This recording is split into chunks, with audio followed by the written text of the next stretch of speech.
19व्या शतकातलं एक पुस्तक जे केवळ शाईने नाही तर विचारांच्या क्रांतीने भरलेलं होतं. आज आपण त्याच पुस्तकाचा आणि त्याच्या दूरदृष्टीच्या लेखकाच्या जगात डोकावून पाहणार आहोत. चला सुरुवात करूया. हे शब्द ऐकलेत का? विद्येविना मती गेली.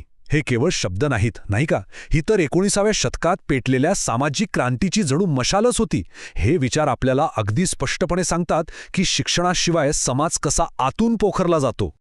आणि हे क्रांतिकारी विचार होते महात्मा ज्योतिराव फुले यांचे. एक असे विचारवंत ज्यांनी फक्त विचारच मांडले नाहीत तर त्यावेळच्या समाजाच्या मूळ पायावरच प्रश्नचिन्ह उभं केलं आणि तो समाज बदलण्यासाठी आपलं अख्खं आयुष्य पणाला लावलं.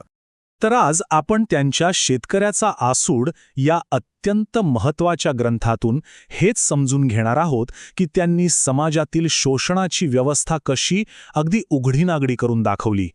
नावाप्रमाणेच हा ग्रंथ म्हणजे जणू शोषित शेतकऱ्याच्या वतीनं मारलेला एक वैचारिक आसूडच आहे. तर मग हे शोषणाचं दुष्टचक्र नेमकं कसं काम करायचं? फुले यांनी आपल्या लेखणीतून याचं एक असं चित्र रेखाटलंय ना की ते पाहून लक्षात येतं की शेतकरी पिढ्यानपिढ्या गरिबी आणि अज्ञानाच्या जाळ्यात कसा अडकून पडला होता. शेतकऱ्याचा आसूडमधला जो मूळ मुद्दा आहे तो अगदी सरळ आणि स्पष्ट आहे. फुले यांच्या मते शूद्र शेतकरी हा धार्मिक आणि आर्थिक शोषणाच्या एका पद्धतशीर सापळ्यात अडकला होता आणि या सापळ्याची सूत्र तत्कालीन वर्चस्ववादी वर्गाच्या हातात होती. फुले यांनी हे इतक्या बारकाईने मांडलंय म्हणजे जन्माच्या आधीपासून ते मृत्यूनंतरही. विचार करा, गर्भाधारणेपासून विधी सुरू होतात, मग जन्मानंतर अशुभ पत्रिका दाखवून ग्रहशांतीच्या नावाखाली पैसे उकळले जातात. लग्नात तर प्रत्येक टप्प्यावर पैसा आणि मृत्यूनंतरही श्राद्ध आणि इतर विधींच्या नावाखाली पुढच्या पिढीवर आयुष्यभराचं आर्थिक ओझं लादलं जातं. म्हणजे प्रत्येक प्रसंगाला धार्मिक विधींची जोड देऊन शेतकऱ्याला पद्धतशीरपणे कमजोर करण्याची ही एक व्यवस्था होती असं ते म्हणतात. आणि गंमत म्हणजे हे शोषण फक्त मोठ्या प्रसंगांपुरतं मर्यादित नव्हतं. नाही, अजिबात नाही. फुले यांनी हेच तर दाखवून दिलं की एक असं चक्र होतं जे वर्षभर 12 महिने अविरतपणे सुरू राहायचं. आता हे बघा, आपले सण उत्सव आपल्याला वाटतं हे आनंदाचे क्षण आहेत, पण फुले यांनी दाखवून दिलं की याच सणांच्या कॅलेंडरचा वापर करून शेतकऱ्याचा खिसा कसा रिकामा केला जातो. गुढीपाडव्याला वर्ष भविष्य सांगण्याच्या नावाखाली दक्षिणा, तीर्थयात्रेत स्नानासाठी शुल्क, नागपंचमीला पूजा, पितृपक्षात तर विचारायलाच नको, दिवाळीपासून ते थेट ग्रहणापर्यंत प्रत्येक प्रसंग हा पैसे उकळण्याचा एक मार्ग बनवला गेला होता असं त्यांचं विश्लेषण होतं. आणि याचा आवाका किती मोठा होता याचा एक अंदाज घ्या. त्या काळी उदाहरणार्थ पंढरपूरच्या यात्रेला जवळपास 1,00,000 लोक जमायचे. आता विचार करा, प्रत्येक व्यक्तीकडून विधींच्या नावाखाली अगदी थोडे जरी पैसे घेतले तरी एकूण किती मोठी रक्कम जमा होत असेल. ठीक आहे, हे सगळं शोषण तर होतं, पण मग प्रश्न असा पडतो की हे इतकं सोपं कसं होतं? या दुष्टचक्राची मुळं नक्की कुठे होती? फुले यांनी याचंही अगदी अचूक निदान केलं आहे.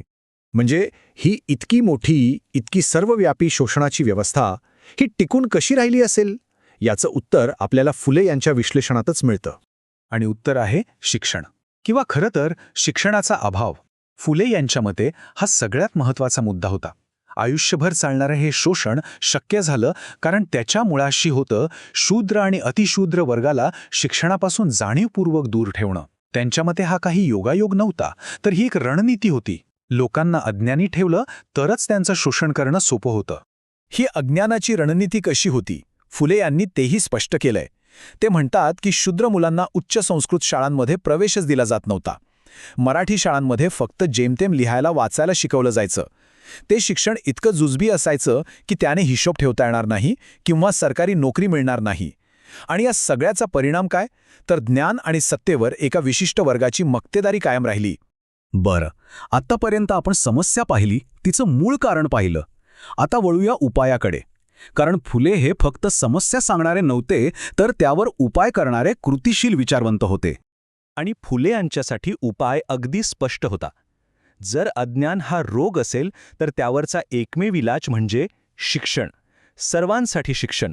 आणि याच ध्येयासाठी त्यांनी आपलं संपूर्ण आयुष्य समर्पित केलं. आणि त्यांचं काम पहा, ते फक्त बोलले नाहीत, त्यांनी करून दाखवलं. 1848 मध्ये त्यांनी त्यांची पत्नी सावित्रीबाईंसोबत मिळून मुलींसाठी भारतातली पहिली शाळा सुरू केली. त्यानंतर 1851 मध्ये आणखी 2 शाळा उघडल्या. अस्पृश्य मानल्या जाणाऱ्या मुलामुलींसाठी शाळा सुरू केली. एवढंच नाही तर बालहत्या रोखण्यासाठी आणि निराधार गर्भवती विधवांना आधार देण्यासाठी घर सुरू केलं. आणि मग 1873 सत्यशोधक समाजाची स्थापना करून वैचारिक क्रांतीची एक मोठी चळवळच उभी केली. पण हे सगळं करणं अजिबात सोपं नव्हतं. या क्रांतिकारी कामासाठी ज्योतिराव आणि सावित्रीबाईंना त्यांच्या स्वतःच्या कुटुंबाने आणि समाजाने वाळीत टाकलं. प्रचंड विरोध झाला, पण ते आपल्या ध्येयापासून 1 इंचही मागे हटले नाहीत. त्यांच्या विचारांमध्ये आणि कृतीमध्ये किती एकवाक्यता होती याचं एक उत्तम उदाहरण. त्यांनी एका ब्राह्मण विधवेच्या मुलाला दत्तक घेतलं, त्याचं नाव ठेवलं यशवंत. या एका कृतीतून त्यांनी त्या काळातल्या सगळ्या जातीय आणि सामाजिक नियमांना थेट आव्हान दिलं. तर मग ह्या महान विचारवंतांचा वारसा काय आहे? भविष्याबद्दल त्यांची नेमकी दृष्टी काय होती? चला हे समजून घेऊया. फुले यांचं अंतिम ध्येय हे केवळ काही सुधारणा करणं नव्हतं. त्यांना एक असा समाज हवा होता जो स्वातंत्र्य, समता आणि बंधुत्वावर आधारित असेल. त्यांनी या समाजाला एक खूप सुंदर नाव दिलं, विश्वकुटुंब, एक जागतिक कुटुंब जिथे कुठलाही भेद नसेल. आणि हे विश्वकुटुंब कसं असेल याची कल्पना त्यांनी त्यांच्या सार्वजनिक सत्यधर्म पुस्तक या ग्रंथात मांडली आहे. ते म्हणतात, एक असं कुटुंब जिथे पत्नी बौद्ध असेल, पती ख्रिश्चन, मुलगी मुस्लिम आणि मुलगा सत्यधर्माचा, आणि तरीही ते सगळे एकत्र प्रेमाने राहतील. विचार करा, त्या काळात इतकी मोठी आणि व्यापक कल्पना करणं किती क्रांतिकारी होतं. आणि मग शेवटी हा एक प्रश्न उरतोच. आजच्या जगात जिथे आपण अजूनही विषमता आणि शिक्षणाच्या संधींसाठी संघर्ष करतोय, तिथे ज्योतिराव फुले यांचे 19व्या शतकातले हे विचार आपल्याला किती समर्पक वाटतात यावर विचार करायलाच हवा, नाही का?